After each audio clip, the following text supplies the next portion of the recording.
Hello, hello, hello. It's Mary Bartos with Premier Plus Realty and my cohort. Cheryl Stokes, New American Funding. And Cheryl, I can't believe we're in April already. Where has the time gone? And it's almost the end of April. Yeah, I guess so. Well, let's jump to it because it's almost the end of April. We got to do this again in May. Let's look back and see what happened in March. These are all March statistics. And sorry for my echo where I am today. I'm in one of our different offices. And you know what's on the topic, Cheryl, of everyone's mind is recession. The stock market's going crazy things. And as we've said a million times, headlines are meant to terrify, not clarify. So let's talk about this recession as it relates to unemployment. So again, you and I are by no means the prognosticators of what's going to happen in the future, but it's good to look at a little bit of historical data so that we know whether or not we should be panicked or just kind of what happens in the housing market as these things occur in our economy. And this is a great slide because as you can see, the recession, which is the dark vertical line, is always around the time that unemployment is rising. And our unemployment, as you can see on the far right, is still continuing to decrease. So is there one in the immediate future? This would not say that there is, but this will tell you that it's usually when unemployment begins to rise rather than decline. I love that. We've got another flavor of this too, Cheryl, in the next slide.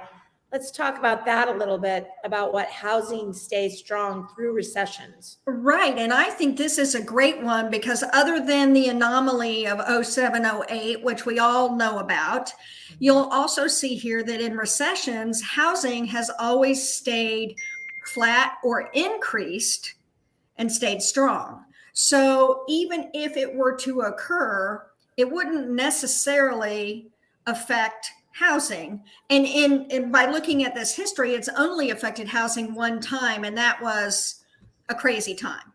It was a crazy time. We keep slicing this data different ways, Cheryl, and look at this, 3.7 million in 07, which was that crazy time we keep talking about, in inventory to today at 870,000. I mean, this slide alone says we're not in the same market as we were in 07, right? Exactly.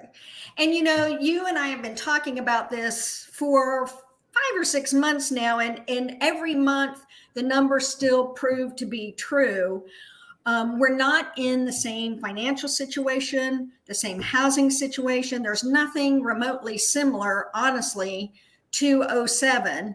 And this just shows you that demand is going to stay high and we're not going to have that huge drop because we just don't have the inventory to support the market. And at that point, we had far more inventory than we had buyers. Which, let's just throw that one more exclamation point on this, Cheryl. I mean, look at the households that there are now versus 2007. Correct. So in 2007, we had 3 million fewer available. We have 3 million fewer available homes now, and we have 14 million more households than we did in 07. So lots more people needing to move around, lots more people that are living in a household of some sort, whether they rent or they own, and fewer homes available for those new households. The interesting part of this is we talked about what happened with boomers. Now we're talking about what's happening with millennials. Millennials are in this home buying phase for the next 7 years. We're in 2 years of the 7. And we can't even, as this slide talks about, we can't even keep up with that with new home starts. Exactly. There are more millennials than there are boomers. I'm at the tail end of the boomers. There are more of them than there are of us. And they're in their buying period. So yeah, we can't keep up with the level of demand that's going to occur over the next 5 years. Which is crazy. They can't build them as fast for a lot of reasons. But here's a positive note, Cheryl. Active listings for the first time in 6 months have actually increased, which is phenomenal. We were, in this index, we were at 621,000 back in September, probably at the height. And as that came down, we now have a little bit higher, just a teensy bit higher.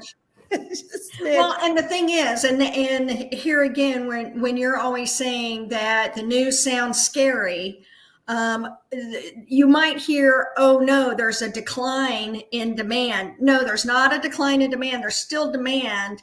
To me, that says the market is leveling, because even those listings are far less than they have been in the past. They're a little higher, which is great for us, but it's not a show of a big change in the market. Which I love, which leads us to what the editorial director of Fortune said. Cheryl, go ahead and read that. Now more industry insiders are throwing out their previous forecasts and replacing them with more bullish short-term outlooks. Indeed, some experts say the 2022 spring housing market might go down as one of the most competitive on record. I think that's probably true. It is totally true. You know, even though I'm hearing, oh my gosh, there's more inventory. We're going to get to that in a minute, but it's a smidge up. And the fact of the matter is that we've got, craziness in the marketplace, because look what's happening. We are now at pre-pandemic showings. Over the last 5 Februarys, 271 versus, 21 versus 220. I'm telling you, the showings are out there. People aren't getting what they want. They're frustrated. As you'll see, the new listings are ticked up. What happens with all the other stuff that's on the market? Go ahead to the next slide. Let's talk about that.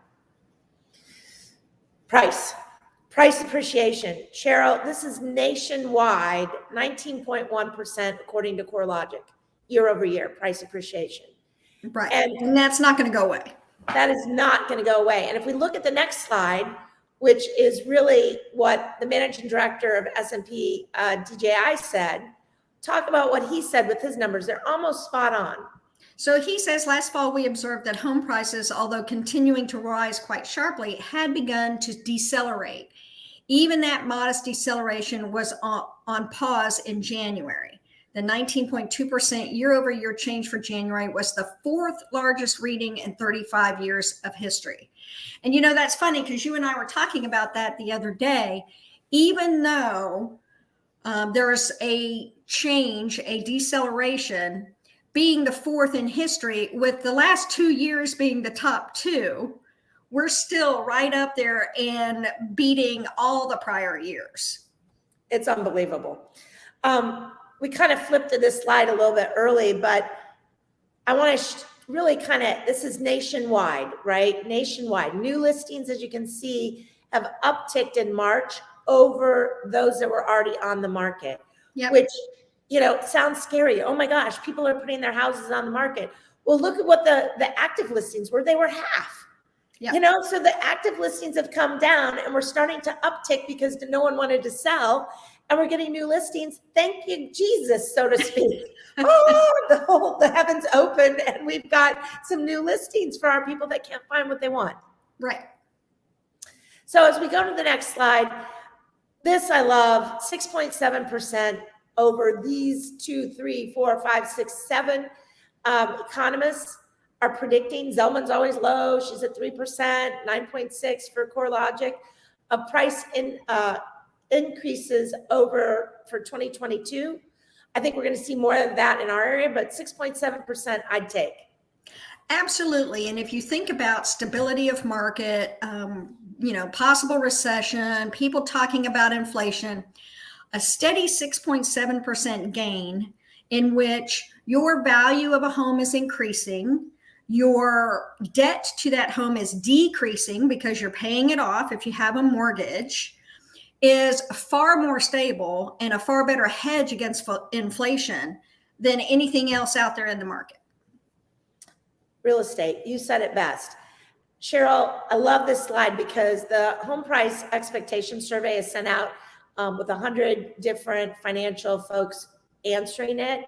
And based on their appreciation projection on that study, this is what would happen with a house at $360,000 in 2022, what it would look like as a price in 2027.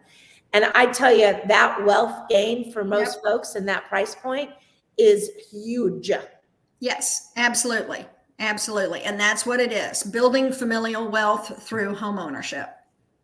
So not going away, even if interest rates go up, which let's talk about the next slide, because we haven't really mentioned anything about interest rates yet.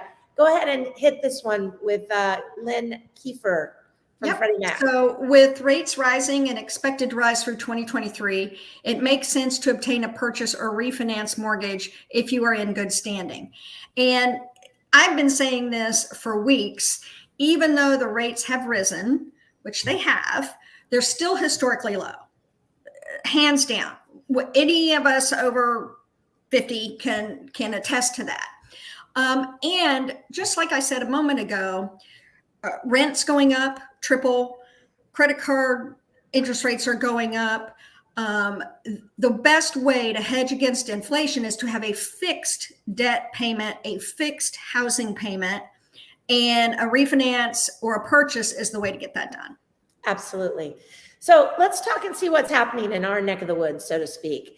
So I love this slide, Cheryl. This is my art project. So those of you that know me and love to hate me, whatever that is, I went back and looked at what homes for sale in the hot blue line or red, dark blue line. And if you look back into that far left on the slide, Cheryl, is January 2019. We had over like 8,100 homes for sale. We are now, this little blue line, and I don't know if you'll be able to see my mouse, but the blue line down here is at 1,736. Wow. So we've gone from 8,100 roughly to 1,700 in homes for sale. So inventory just kept coming down. The hot blue or the hot fuchsia line is new listings. And in those new listings in 2019, before pandemic, we had over 2,000. Now we've gone up and down with that along the slide.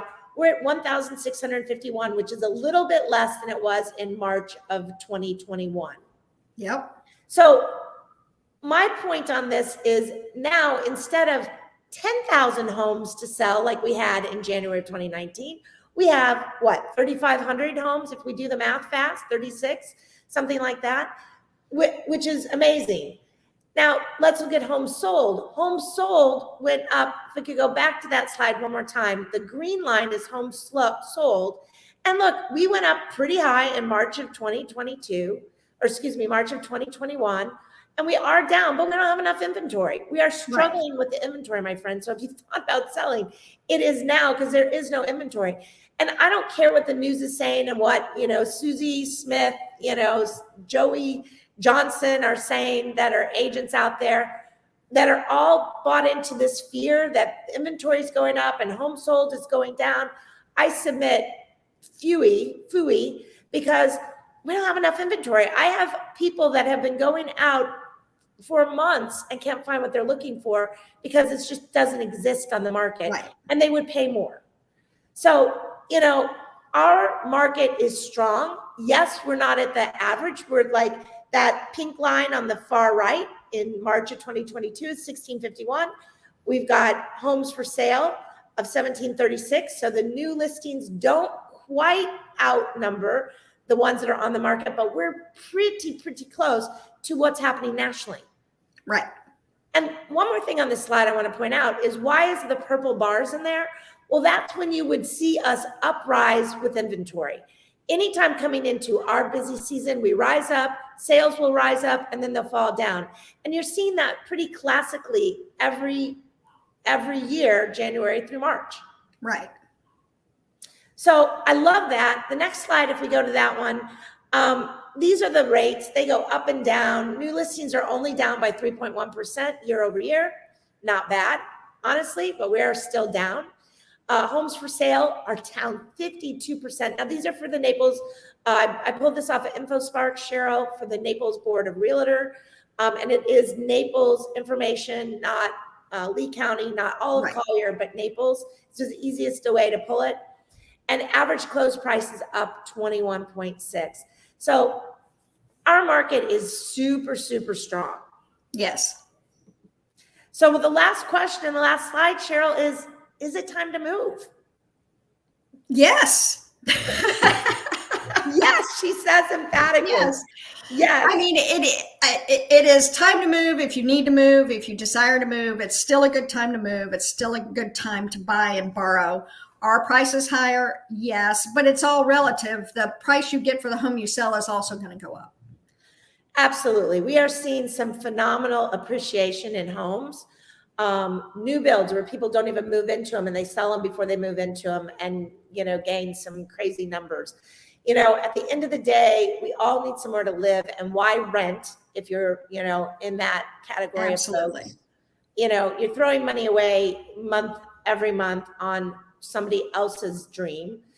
And if you're looking for that second home or third home or 10th home, what a better way to stave off recession and inflation? Absolutely. Good, safe, steady growth year over year. Yep.